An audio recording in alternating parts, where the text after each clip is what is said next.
Hello there folks, my name is Spoonks and welcome back to another episode of Box Office Chat. This is the show where I break down the top 5 domestic box office results, see where each movie landed, and see how well each movie did. So let's get started. Number 5 was Migration, making $2.9 million this weekend, adding to a domestic total of $110 million and a worldwide total of $235 million. So the film has officially done it, ladies and gentlemen. It has now officially surpassed Hop, both domestically and worldwide, to become Illumination's second lowest grossing film ever. It is no longer their lowest grossing film ever. That is still Hop, which I'm sure everyone is very happy about the fact that this definitely surpassed Hop, which is definitely a saving grace. Unfortunately though, I still don't think this is going to reach the heights of Secret Life of Pets 2. It's just going to remain under that movie. Unfortunately, it just did not reach that level of interest from audiences, but this is still doing very well. It seems to be picking up some steam internationally. It recently released in the UK, and that seems to be boosting its totals a bit. It is now like roughly 20 million away from the entire worldwide gross of Wish to become the 4th biggest animated film of the year worldwide, and we'll see if it can get there. Again, it just recently released in the UK and it doesn't come out until March in Japan, so still some time, still some markets left for it to open there. On the domestic side of things, it is now 8 million away from surpassing Ninja Turtles to become the 4th biggest animated film of the year domestically. We'll see if it can get there. It's probably going to be a very slow journey to surpassing that milestone, but hey, once again, still got a couple weeks before Kung Fu Panda 4, so anything is possible. Yeah, overall, once again, just doing really average at best. Didn't really blow the doors off of anyone. I think they were really hoping for this to be another Puss in Boots or Elemental movie where it opened low but really exploded, but it still managed to do pretty well overall. It's not a flop by any means. $72 million budget and over 200 million worldwide is still impressive, but considering Illumination's track record, you were kind of expecting a bit more from this movie, but still not terrible.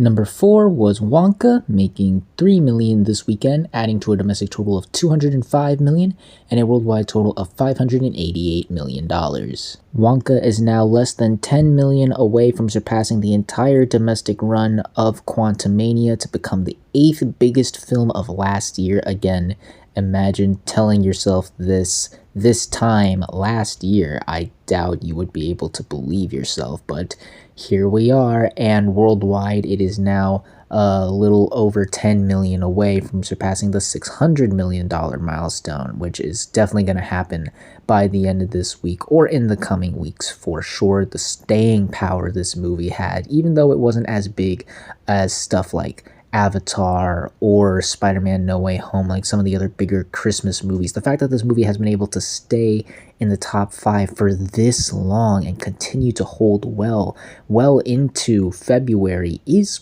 quite impressive. Granted, we're in a dry period, nothing else is really out right now, but still, the fact that the origin story of Willy Wonka has been able to make this type of money, break these types of records, is absolutely astonishing, and I cannot believe it was able to pull this off. It is honestly quite spectacular to see this movie making the type of money it has been for quite some time. I do believe this will be one of, if not the last time we will see it, given how we got some actual bigger movies coming out this week. More on that later, so those will definitely knock this movie out of the top 5 probably, but still though, the fact that this movie has just been able to do what it was able to do is really something special. So congratulations, Wonka, you were able to become the big holiday movie of the year. Be proud of yourself. Number 3 was The Beekeeper, making $3.3 million this weekend, adding to a domestic total of $54 million and a worldwide total of $133 million. The Beekeeper is another big surprise for me, as I was not expecting much for this movie, but the fact that not only has it been able to last as long as it has in the top 5, but also well outlast Mean Girls, which was its big competition when it first came out, is quite something. The fact that it's had much better staying power than that movie, which had a bigger opening, and right now domestically is the biggest movie of the year. And not only has this movie lasted longer in the top 5 than that film, but is worldwide outgrossed that film. It is the biggest film of the year, first film of the year to surpass 100 million. Quite something special. The word of mouth on this has been really something to behold. It's not doing gangbusters by any means, but for an R-rated action film starring Jason Statham as a beekeeper, this is something impressive to see here.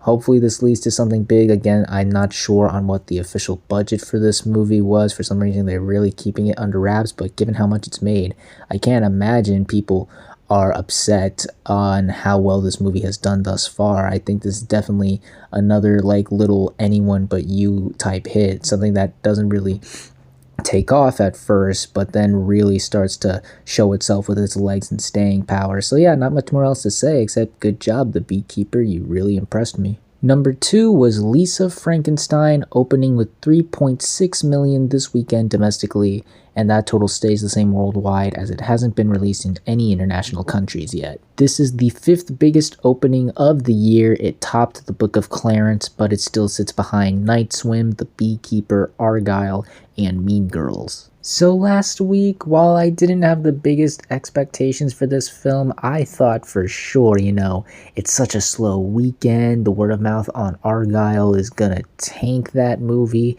It's a surefire, clear number 1 hit.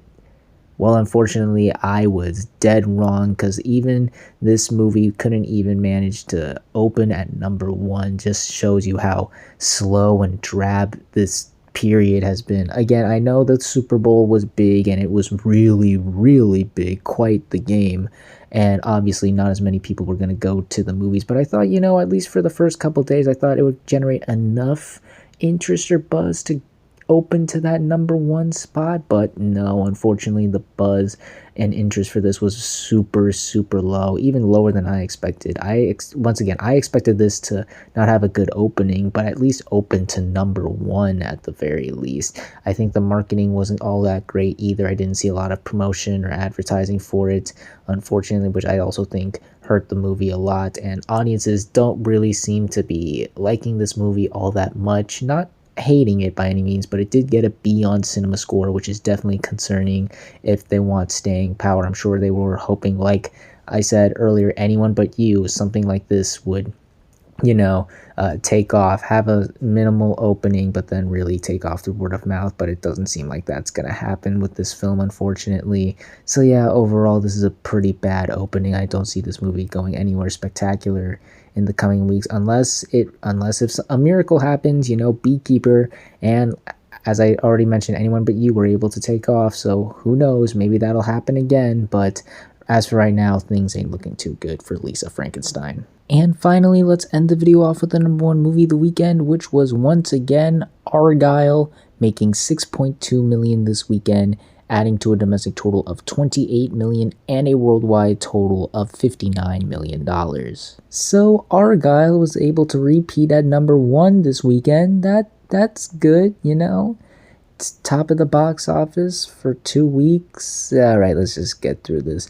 This movie is still not doing relatively well, even though it did manage to fight off the competition and keep the number 1 spot to itself this weekend. This is still a terrible performance for this movie. Once again, the budget is rumored to be $200 million, and it's not even close to half of that. I don't even think it's gonna get to half of that by the end of its box office run, given how terrible the word of mouth has been on this movie. It fell 64% this weekend. Even if you don't count the Super Bowl, this is still a terrible performance overall. I doubt this is gonna reach the heights of Napoleon or Killers of the Flower Moon, both in terms of critical acclaim or box office milestones for sure. This is yet another blunder for Apple TV Plus. Yes, this may bring in some new subscribers to the streaming service, but if they want these movies to be successful, they really got to start rethinking their strategy a bit, because otherwise these movies are just going to keep flopping and flopping, and they're also going to have to really choose which ones they really want to bring to the big screen and which ones they want to keep on the streaming service, because if they choose to keep more movies like Argyle and bring those to the big screen, that's probably going to damage their reputation.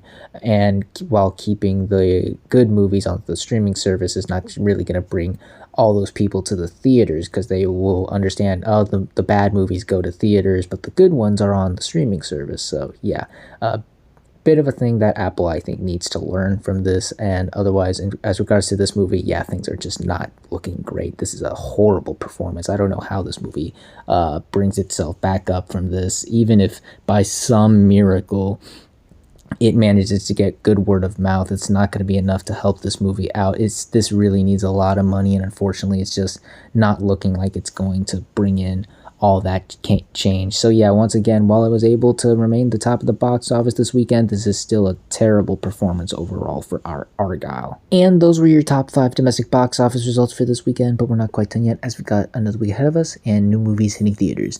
And this weekend we have 2 new movies hitting theaters, or I should say 2 new movies hitting theaters this week, as both of those are coming out on Wednesday rather than Friday, because Wednesday is Valentine's Day and I guess they want to get a jump over the weekend. Starting with Bob Marley, One Love. This is a musical biopic not based on the life of Bob Marley, but one of the biggest moments of his life, involving a concert that happened after he was targeted for an assassination attempt, and still wants to continue doing the live music concert. I think this movie has a shot of beating expectations. Bob Marley is such a big, prominent figure of music. Everyone knows who he is and loves his music and his messages that he states through his songs, and I think that's definitely going to help this movie out. I also think that the buzz is there because of that. All of his fans, I'm sure, are going to rush to go and see this movie, but I think it's also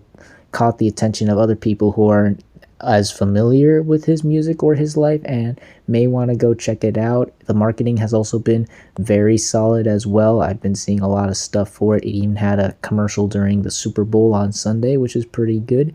The big thing, though, is that apparently the movie itself is not very good. Reviews aren't great. So if audiences don't like it, that's it. I don't see this movie doing anything really to help it out. But if the audiences do like it better than the critics, then maybe this movie will have a chance. But as for right now, I think we could see something that surprises here. And then there's Madam Web, the next installment of the Sony Spider-Man cinematic universe of villains, or whatever the hell it's called, and our first big comic book film of the year. Given how slow things are right now, and it's the first major comic book movie of the year, I'm not expecting a disastrous performance. I don't think this is gonna do Argyle level numbers, but I'm also not expecting anything great either. The comic book genre has definitely lost its luster, especially after last year, and I don't see this film really giving it the strength it needs right now, because despite the marketing and some curious people seeing the trailer who go, you know what, maybe I'll give this a chance, I don't think a lot of people are going to go see this movie. The buzz is just not there. I don't think a lot of people are familiar with the character, and the movie itself doesn't look to be that great either. And once again, this cinematic universe hasn't been really bringing in the fans recently. You know, outside of those Venom movies, Morbius was an utter embarrassment, and this looks to be on par with that film, unfortunately. So again, I'm not expecting a total disaster by any means, but I'm also not expecting anything great either. This looks like it's going to be not a total flop, but at the very least a big disappointment. But we'll see how well this movie truly does, as well as the rest of the movies that land in the top 5 on the next Box Office Chat. And that's going to do it for this week's episode of Box Office Chat. What did you all think of the results? Were you satisfied, unsatisfied? Comment down below and let me know. If you like this video, hit the like button. If you like this channel, hit the subscribe button. Follow me on all the social media links right there. And until next time, everyone, stay sharp.